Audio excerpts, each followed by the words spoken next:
Did you ever hear the tale about the dinosaur that used to travel through Beaver Dam Creek in search of love? Yes, I have heard that tale. I heard that she met a mermaid knight, and when they fell in love, her dino tail turned into a mermaid tail. Legend has it that you can find lots of tales like this and the creature tales that go with them by participating in Brookhaven Free Library's interactive summer reading challenge. But what do you have to do? All you have to do is visit Brookhaven Free Library either online or in person. After that, visit nearby waterways, discover local history, complete fun challenges, and read exciting stories to earn rewards. Hello, my Brookhaven Free Library family and friends. How are you? It's Miss Rita here, and I'm here to read to you a couple of stories about animals that have tails. Why? Well, because Brookhaven Free Library's interactive summer reading challenges are here. We don't want you to forget all that great stuff you've been learning all year. So we challenge you to read more, to take some fun classes here at the Brookhaven Free Library, and to just have fun. Have fun finding animals with tails, checking out local history. Behind me, that's the Beaver Dam Creek. There are lots of waterways right in our community. A lot of them are filled with history and filled with some tales. So I'm going to read you a couple of stories. I want you to remember you can earn rewards here, Brookhaven Free Library, whether it be in person or online. We want to see you this summer, and we don't want you to forget all of that stuff that you have been learning. So come on, let's hear a couple of stories. Let's get ready for summer. Our first story is titled Mabel, a Mermaid Fable.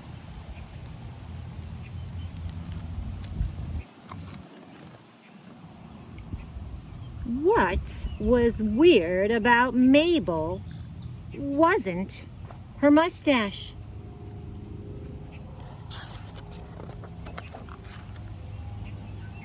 Her dad had a mustache. Her mom had a mustache. Her big sisters had matching mustaches.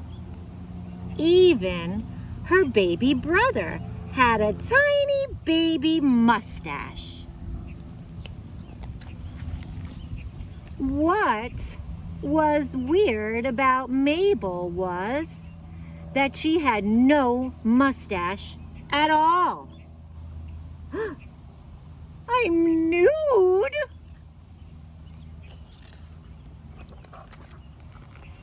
Mabel tried hiding her nose behind jaunty shells and by wearing seaweed falsies, but this only made her feel like a clown.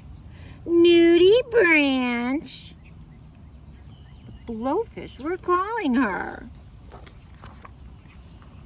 Mabel had no idea what a nudie branch was, but if she was one, the only thing to do was hide. I guess nobody wants to be known as a nudie branch. I don't know what a nudie branch is. So she frittered away, who knows how long, hiding in holes along the ocean floor. Until Mabel realized she was not alone. "Who are you?" she asked. "I'm Lucky," said the giant eye.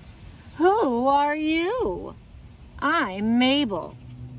"Why are you here?" Mabel asked. "Because I only have 7 legs."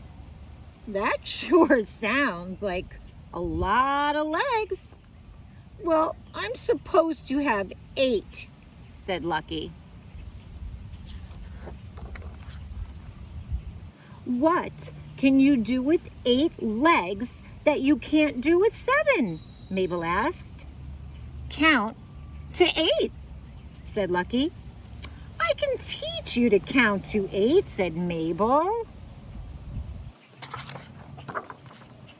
Mabel actually helped Lucky count all the way up to 88. And Lucky sort of taught Mabel how to juggle. Great! Wow. Then they pretended to be king and queen of the corals.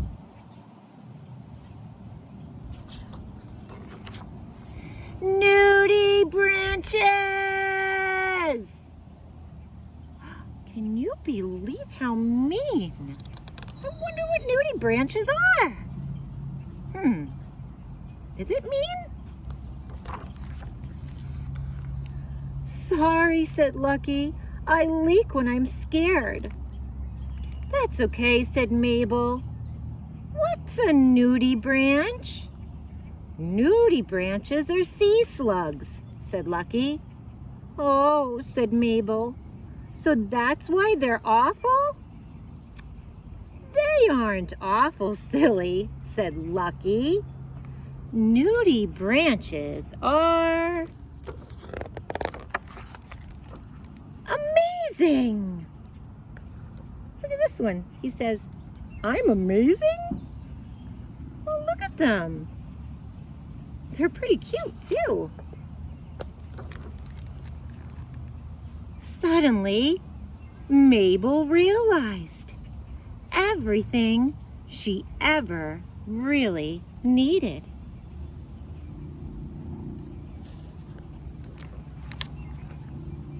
Was already right under her nose. It wasn't a mustache, was it, guys? I wonder what comes after 88? Let's find out. The end. I hope you liked that story. I have another one to read to you. This one is about a mermaid and a shoe. Hey, while I'm reading, you might see some tails out here at Beaver Dam Creek, here at Post Morrow. If you see any, let me know. Yell, scream. But don't worry, these stories that I'm reading to you, they count as some of your reading challenges. So guess what? More points to earn means you get to earn more prizes, more rewards. So come on, let's hear one last story because summer is on its way. All right, you guys, this story is titled The Mermaid and the Shoe. Do mermaids wear shoes? Let's find out. All right. There he is, King Neptune himself. King Neptune had 50 daughters. Some might call them mermaids. They were his pride and joy. Cleo, the king would boast, is a gifted gardener. Thetis is a fantastic fish trainer. Calypso sings with silvery moonlight in her voice.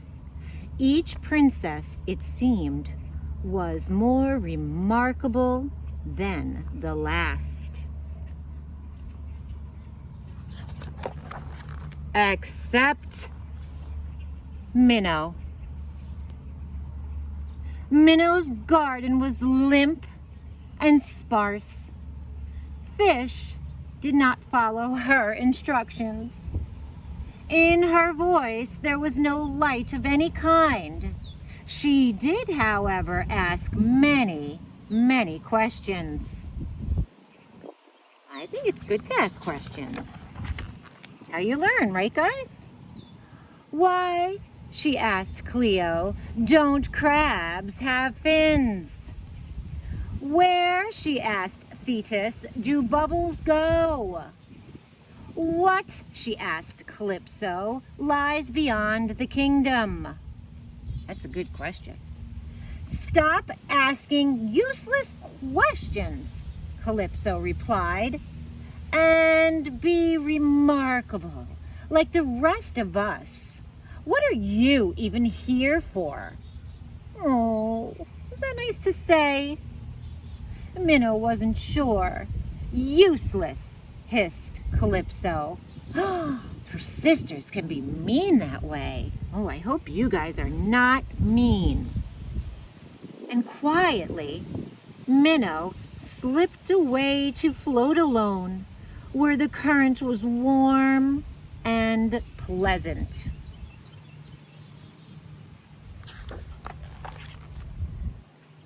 There, one day, something new drifted into Minnow's life. She couldn't imagine what it was. But it was the loveliest thing she had ever seen. Do you guys see it? Do you know what that is?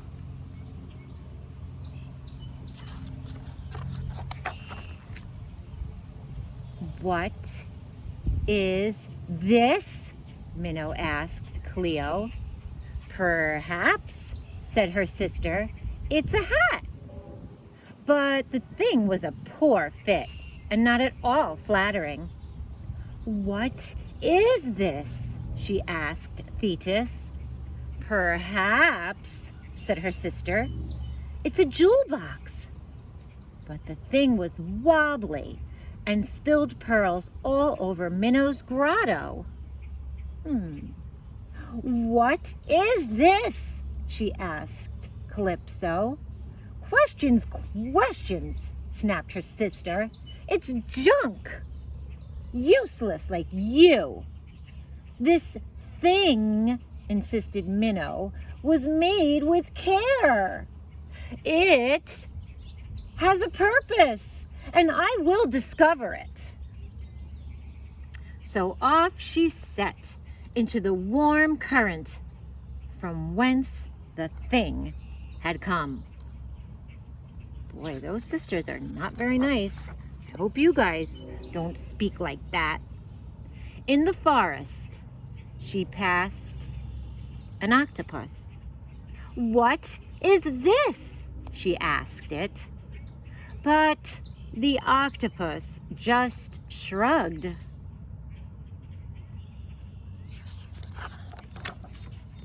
In the shallows, she happened upon a whale. What is this? She asked it. I swallowed one of those once, said the whale. Yuck.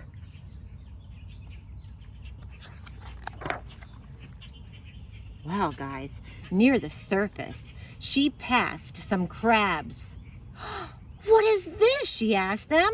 Don't eat us, shrieked the startled crabs, scuttling onto the rocky shore.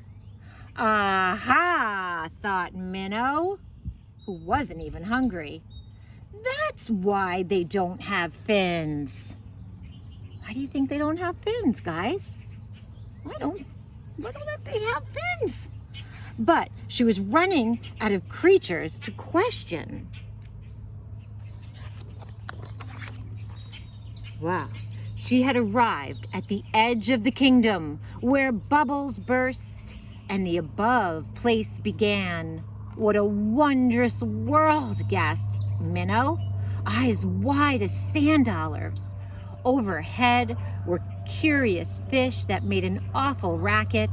The coral was dull like seaweed, and the seaweed was brilliant like coral.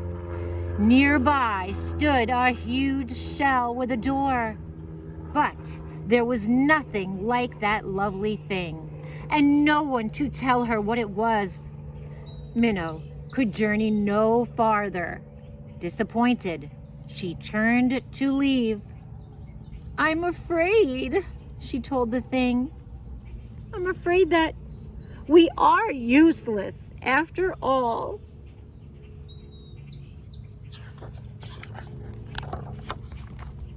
Suddenly, an odd creature burst from the shell. It was half mermaid, but with 2 octopus legs, and on those legs was a pair of the lovely things. "Don't get your shoes wet," yelled a voice from the door. So, you guys, the landmaid removed them, and Minnow finally knew exactly what the lovely things were for. Concealed within was another set of hands. Ugh, but so ugly, she gasped. So knobby and gnarled and smelly. Boy, I don't think feet are smelly. Do you? Well, bursting with news, Minnow returned home as fast as her tail could carry her. Excitedly, she urged the entire court to gather round to listen. All those mermaids. Ooh, I think those are seals and fish. Huh. I think a lot of those creatures have tails. Well, she told them why crabs don't have fins. She told them of the place beyond the kingdom where the bubbles went. She told them of the noisy fish and giant shell homes. She told them of the landmaid and of shoes and the monstrous leg hands they were made to hide. When she was done, Calypso rolled her eyes. Remember Calypso, the mean sister? Guess what she says? She says, "What?" she scoffed. "What a useless story." But King Neptune beamed and hugged his smallest child. "Ah, my Minnow," he boasted to the entire kingdom. "My Minnow is a daring explorer." And everyone except Calypso clapped their hands, fins and tentacles, in agreement. "Will you tell us more?" they cried. "That," said Minnow, "is what I'm here for." And she recounted her adventures until the starfish came out and the sea anemones fell asleep. The end. Well, guys, I hope you enjoyed the stories, and I hope you'll come visit us at Brookhaven Free Library. You can come in person or online. Come on, guys. Let's challenge ourselves to read a lot. Let's challenge ourselves to be explorers and have lots of adventure this summer. Who knows? Maybe you can earn some rewards. Happy summer!